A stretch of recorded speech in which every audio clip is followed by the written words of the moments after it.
চীনের আগে ভারত সফর করতে চেয়েছিলেন অন্তর্বর্তী সরকারের প্রধান উপদেষ্টা অধ্যাপক ডক্টর মোহাম্মদ ইউনূস। তবে ভারত সরকারের পক্ষ থেকে এ বিষয়ে ইতিবাচক সাড়া মেলেনি। মঙ্গলবার 25শে মার্চ প্রকাশিত ভারতীয় সংবাদ মাধ্যম দ্য হিন্দুর এক সাক্ষাৎকারে এ কথা বলেছেন প্রধান উপদেষ্টার প্রেস সচিব শফিকুল আলম। প্রেস সচিব জানান, প্রধান উপদেষ্টা ডক্টর মোহাম্মদ ইউনূস চীনের আগে ভারত সফর করতে চেয়েছিলেন, তবে দেশটির ঢাকার এই অনুরোধের বিষয়ে কোনো ইতিবাচক সাড়া মেলেনি। তিনি বলেন, আজ বুধবার 26শে মার্চ চীন সফরে যাচ্ছেন প্রধান উপদেষ্টা। এ সফরে চীনের প্রেসিডেন্ট শি জিনপিং সঙ্গে বৈঠক করবেন। সফরে তিনি উৎপাদন খাতে চীনা বিনিয়োগের জন্য বাংলাদেশকে একটি গন্তব্য হিসেবে তুলে ধরেছেন।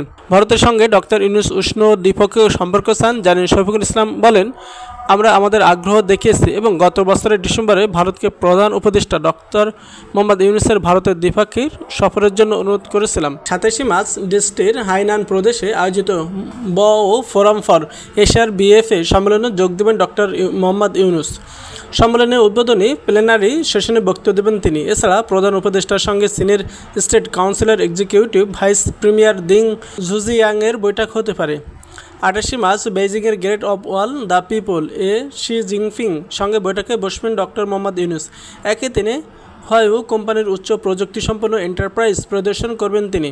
29শে মার্চ চীনের বিখ্যাত পিকিং বিশ্ববিদ্যালয়ে তাকে সম্মানসূচক ডক্টরেট ডিগ্রি প্রদান করবে এবং সেখানে তিনি বক্তব্য রাখবেন। পরে বেইজিং থেকে চীনের একটি বিমানে ঢাকায় ফেরার কথা রয়েছে প্রধান উপদেষ্টার। প্রধান উপদেষ্টার বেইজিং সফর 6 থেকে 8টি সমঝোতা স্মারকসই হওয়ার কথা রয়েছে।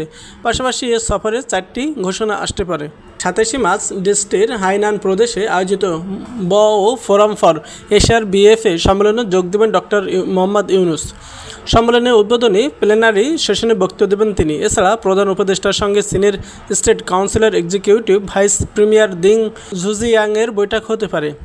28শে মার্চ বেইজিংয়ের great of wall the people Xi Jinping সঙ্গে বৈঠকে বসবেন ডক্টর মোহাম্মদ ইউনূস।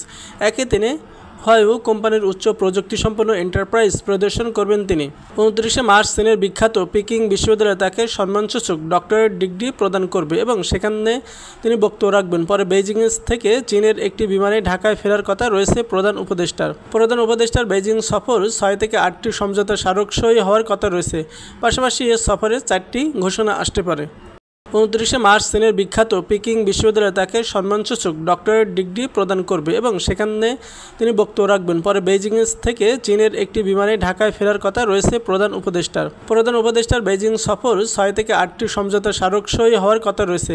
পাশাপাশি এ সফরে 4টি ঘোষণা আসতে পারে।